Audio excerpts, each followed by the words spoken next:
Assalamualaikum warahmatullahi wabarakatuh. Perkenalkan, saya Adinda Adlin Putri dengan NIM 24011107777 dari jurusan Ilmu Pemerintahan Universitas Riau. Akan menjelaskan sedikit tentang peninggalan sejarah Melayu Riau. Kali ini saya ambil yang berdasarkan Museum Daerah Riau Sang Nila Utama. Baiklah, tanpa basa-basi, langsung saja kita mulai. Baiklah, yang pertama, Payung Kerajaan Siak. Payung Kerajaan Siak merupakan salah satu simbol kebesaran dari Kesultanan Siak Sri Indapura, sebuah kerajaan Melayu yang berdiri pada abad ke-18 di wilayah Riau, Indonesia. Kesultanan ini didirikan oleh Raja Kecik pada tahun 1723 setelah runtuhnya Kesultanan Johor. Payung kerajaan adalah lambang status kebangsawan dan memiliki nilai adat serta simbolik yang tinggi dalam tradisi Melayu. Payung ini biasanya berwarna kuning emas, yang merupakan warna kebesaran dalam budaya Melayu. Bentuknya dihiasi dengan hiasan yang mewah, mencerminkan keagungan Kesultanan Siak Sri Indapura. Payung tersebut sering digunakan dalam prosesi resmi. Kesultanan ditempatkan di sisi singgasana sultan dan diarak dalam upacara. Dengan demikian, payung kerajaan bukan sekedar benda fisik, melainkan juga simbol identitas kekuasaan dan warisan budaya Melayu yang masih dihormati hingga saat ini.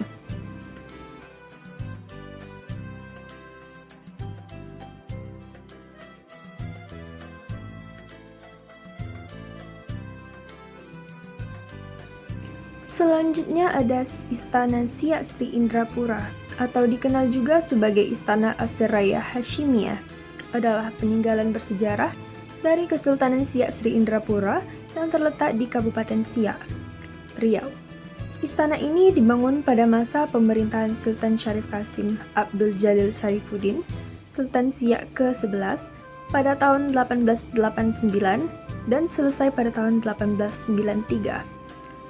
Lantai pertama berfungsi sebagai ruang tamu, ruang pertemuan, dan tempat menyimpan koleksi kerajaan. Lantai kedua berfungsi sebagai tempat istirahat dan ruang pribadi sultan serta keluarganya. Istana ini menjadi pusat pemerintahan Kesultanan Siak yang pernah berjaya di kawasan Sumatera bagian timur. Kesultanan Siak memiliki pengaruh besar dalam pandangan terutama di Selat Malaka. Kini Istana Siak dijadikan sebagai museum dan objek wisata sejarah yang terbuka untuk umum. Bangunan ini menjadi simbol kejayaan Melayu dan warisan budaya yang terus dilestarikan. Pengunjung dapat melihat langsung keindahan arsitektur dan koleksi yang masih terawat dengan baik. Dengan demikian, Istana Siak tidak hanya berfungsi sebagai kediaman sultan pada masanya, tetapi juga menjadi simbol kebesaran Kesultanan Siak yang memiliki nilai sejarah, budaya, dan arsitektur yang tinggi.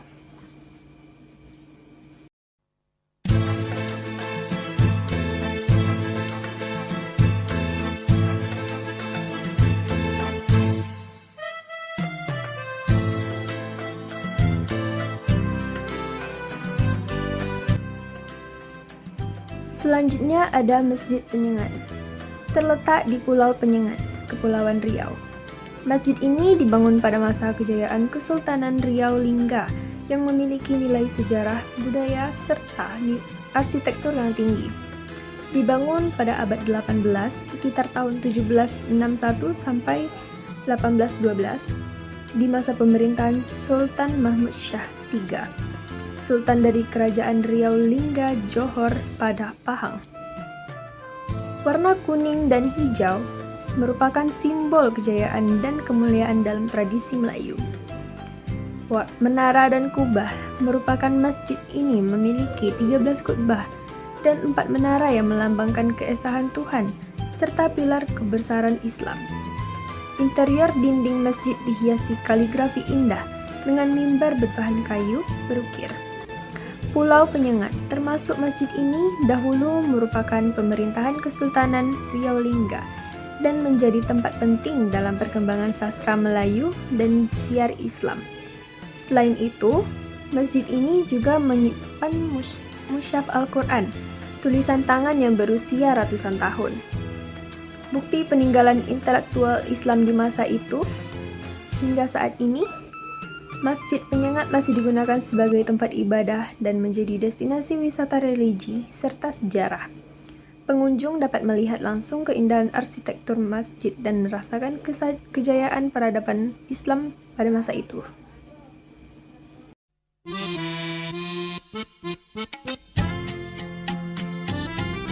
Baiklah, selanjutnya ada Candi Muara Takus. Candi Muara Takus adalah sebuah kompleks candi Buddha yang terletak di desa Muara Takus. Candi ini merupakan salah satu suatu peninggalan sejarah penting di Riau, di Pulau Sumatera, dan menjadi bukti keberadaan serta pengaruh agama Buddha di wilayah tersebut. Candi ini diperkirakan dibangun pada masa kerajaan Sriwijaya sekitar abad ke-7 hingga ke-12 Masehi. Kerajaan Sriwijaya dikenal sebagai pusat pendidikan dan penyebaran agama Buddha di Asia Tenggara. Candi Muara Takus diyakini memiliki peran penting dalam aktivitas keagamaan dan ritual Buddha pada masa itu. Kini Candi Muara Takus telah menjadi objek wisata sejarah dan budaya yang dilindungi pemerintah. Situs menarik ini menarik banyak pengunjung, baik untuk tujuan penelitian, wisata sejarah, maupun ziarah keagamaan.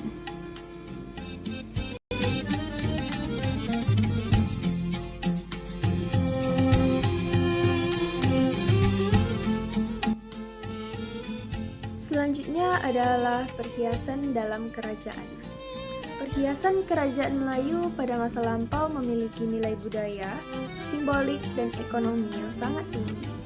Perhiasan tidak hanya berfungsi sebagai aksesoris, tetapi juga mencerminkan status sosial, kekuasaan, serta adat istiadat kerajaan Melayu. Perhiasan dalam kerajaan Melayu memiliki peran yang mendalam, meliputi aspek estetika, status sosial, serta budaya, dan spiritual yang terus diwariskan hingga generasi sekarang.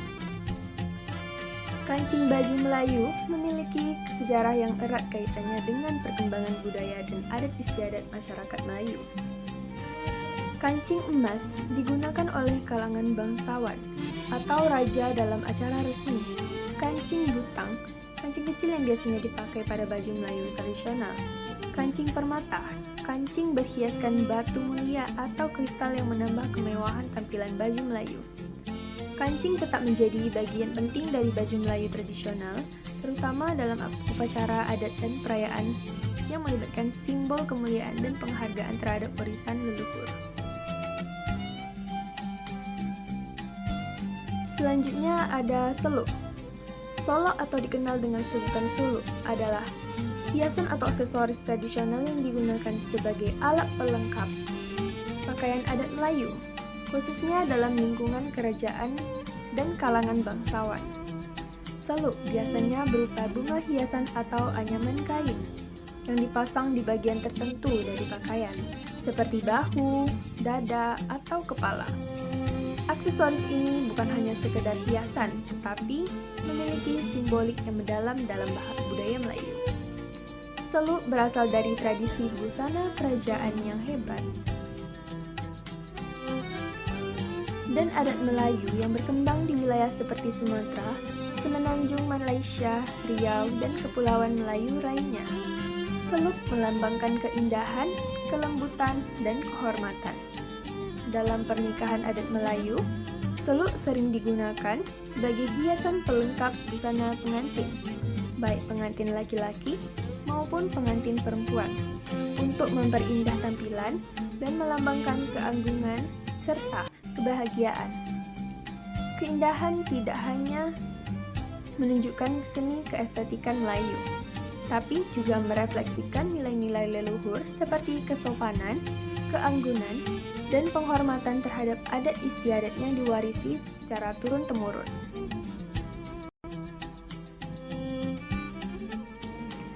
Selanjutnya adalah pakaian adat Melayu. Pakaian adat Melayu adalah busana tradisional yang mencerminkan identitas budaya masyarakat Melayu. yang berkembang di wilayah seperti Sumatera, Riau, Kepulauan Riau, Semenanjung Malaysia, dan Brunei Darussalam. Ada beberapa jenis pakaian Melayu yang memiliki variasi berdasarkan gender dan juga fungsi utama penggunaannya dalam acara tertentu seperti pernikahan, upacara adat, dan keagamaan. Dalam pakaian adat lelaki, terdapat baju kurung cekak musang, baju kurung teluk melangga, dan lain sebagainya. Sedangkan dalam pakaian adat perempuan ada baju kurung, baju kebaya, dan sebagainya. Pakaian adat Melayu dirancang longgar dan tertutup sesuai dengan nilai-nilai agama Islam yang dianut oleh masyarakat Melayu. Penggunaan bahan mewah seperti songket, emas, dan sutra mencerminkan kemuliaan, kebesaran, dan kemakmuran budaya Melayu. Pakaian adat Melayu digunakan dalam berbagai acara adat seperti keagamaan. Yang pertama ada pernikahan. Pengantin memakai baju adat berhias mewah dengan warna cerah seperti emas, merah, atau kuning. Pada hari raya, baju kurung dan baju cekak musang umum dipakai saat perayaan Idul Fitri atau Idul Adha. Saat upacara adat seperti pelantikan pemimpin atau acara kebesaran kerajaan.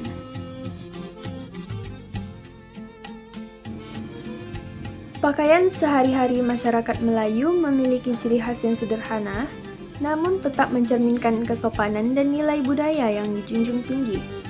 Pakaian sehari-hari pria Melayu adalah baju teluk belangga. Ini adalah jenis baju kurung pria dengan kerah bulat tanpa kancing. Bahannya sederhana seperti kain katun atau kain kapas, agar nyaman digunakan untuk aktivitas harian. Baju ini biasanya dipadukan dengan kain samping, sederhana atau kain sarung yang dikenakan di pinggang. Pakaian sehari-hari wanita adalah baju kurung. Baju kurung adalah pakaian utama wanita Melayu, bahkan untuk sehari-hari. Baju ini berpotongan longgar, berlengan panjang, dan dipadukan dengan sarung atau kain batik. Bahan yang digunakan untuk pakaian sehari-hari biasanya lebih sederhana, seperti katun agar lebih nyaman digunakan saat bekerja atau beraktivitas di rumah. Baju kurung dipilih karena mencerminkan kesopanan dan kesederhanaan sesuai nilai budaya Melayu dan ajaran Islam. Sarung atau kain batik, wanita Melayu sering mengenakan sarung batik atau kain tenun sebagai bawahan baju kurung. Kain ini praktis dan nyaman digunakan dalam berbagai aktivitas. Pakaian sehari-hari masyarakat Melayu mengutamakan kesederhanaan, kenyamanan, dan kesopanan. Baju kurung teluk belangga dan sarung menjadi pakaian utama yang mencerminkan budaya Melayu yang erat dengan nilai-nilai tradisi dengan ajaran Islam. Baiklah, segitu dulu penjelasan tentang peninggalan sejarah Melayu Riau yang ada di Museum Sang Nila Utama yang dapat saya jelaskan. Lebih kurang mohon dimaafkan. Wabillahi taufiq wal hidayah. Wassalamualaikum warahmatullahi wabarakatuh. Sampai jumpa.